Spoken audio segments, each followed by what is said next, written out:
I'm Shishubharati, and I picked Indian science and technology for my. This is the Sardar Sarovar Dam, and it's an example of Indian science and technology because it provides electricity, irrigation, and drinking water to people. And it was thought about in the 1940s by Jawaharlal Nehru. In 1979, they made a small dam. It was only used for electricity and irrigation. But the real construction happened in 2007 and 2008.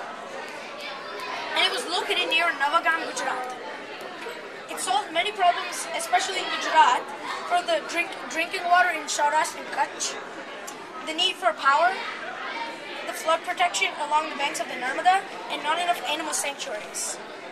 Its height was greatly disputed because the higher it was, the more people would have to be relocated, especially in the neighboring states, Madhya Pradesh and Maharashtra. So the dispute was great, and also if the height was higher, then more water would go into Gujarat, but less into the other states. But finally, the Sardar Sarovar Dam was created, and it is helping 3 million people. However, 1 million people will have to be relocated. And these are some homes, and they have received water directly from the Narmada, which was not happening before, because people, like women, they had to carry those pots on their head and eat all the way, but now they get water right away.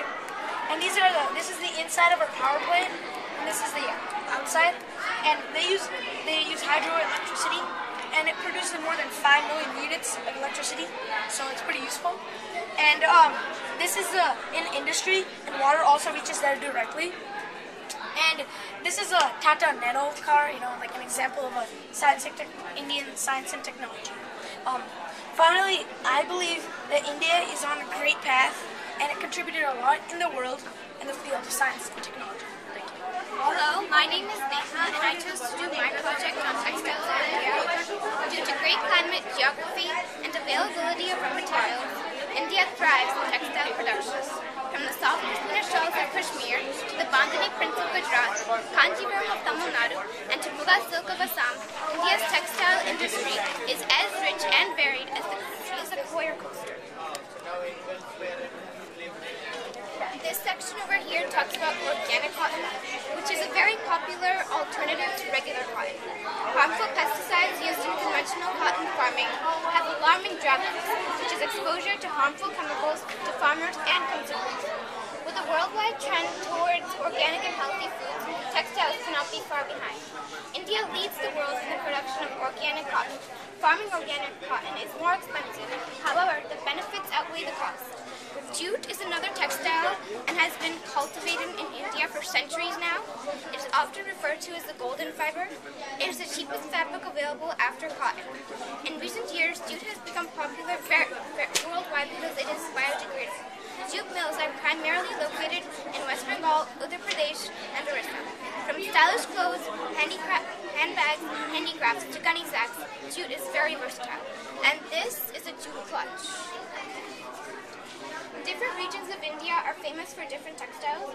For example, cotton comes from Andhra Pradesh, Kanjivaram comes from Tamil Nadu, silk comes from Rajasthan, and chiffon comes from West Bengal, along with organza, which also comes from Kashmir is a fabric that is obtained from the Kashmir goat of Kashmir. The fiber is strong, light, and soft. The natural colors of the fiber are gray, brown, and white. During winter season, the Kashmir goats shed their thick coat. The wool is collected and is spun into shawls, yarn, fabrics, and garments. Kashmir wool is also known as Pashmina for its use in shawls. Pashmina shawls are very expensive due to its fine texture. Hi, this is my project, Handicrafts of India. Handicrafts means that it's made by hand with the help of tools, as long as the substantial contribution of the finished project is by the artisan.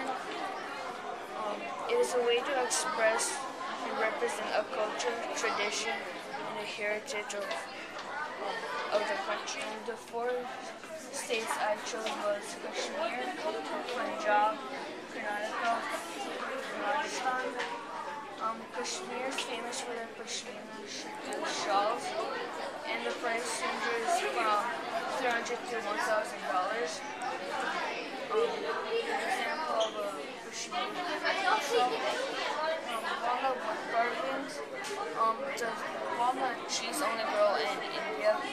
Kashmir, India. So they use it a lot. So Kashmir is also very famous for their handmade carpets because they're also hand knotted. And over here is a artisan at work, and he's carving the copper into a pot. And then Punjabi juttis. These Punjabi juttis have rich gold embroidery on it. And over here is silver with red embroidery on it. They also are famous for furniture like wicker, and also famous for also making carved leg furniture with mirrors on it. Here's a tree made out of pileless cotton, and they're used for like bed covers, covering like the cushions. And Punjab is famous for needlework, which is Fulkari. And here's a Fulkari cloth over here. Over here is a fan. But Karnataka is famous for their Mysore silk, and they produce 75% of them. Karnataka is famous for the ivory inlay work. Over here, there's some ivory inlay work on this. Sandalwood and rosewood carvings are really big in Karnataka because they have in the forest they have a lot of sandalwood. Over here is an example. This is also made out of sandalwood.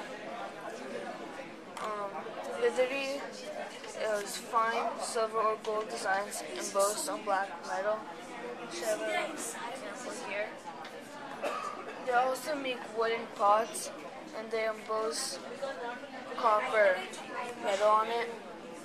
They're also famous for making wooden. Software exporting zone and the inside of a call center. And for the software exporting zone, I chose to display two buildings, Infosys and Wipro. Infosys is they're both the biggest information technology buildings in India and companies. And Infosys was the first information technology company to be listed on NASDAQ.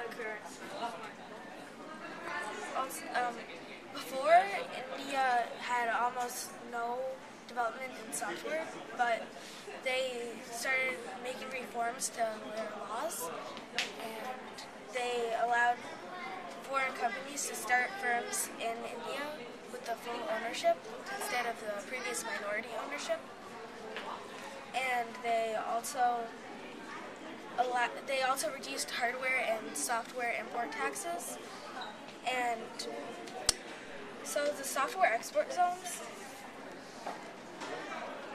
they're called software export zones, and what's special about them is any software exported from a software export zone, there's no tax on it.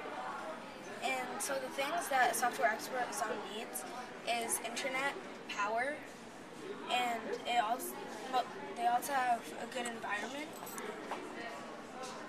So this is my call center. This is like the inside of the call center. And like there's cubicles, and each person has computers and phones. So I also have a few graphs. This graph shows how much software outsourcing goes to India, and how little it goes to the rest of the world. This one just shows how India and IT exports is divided and how much it's increasing.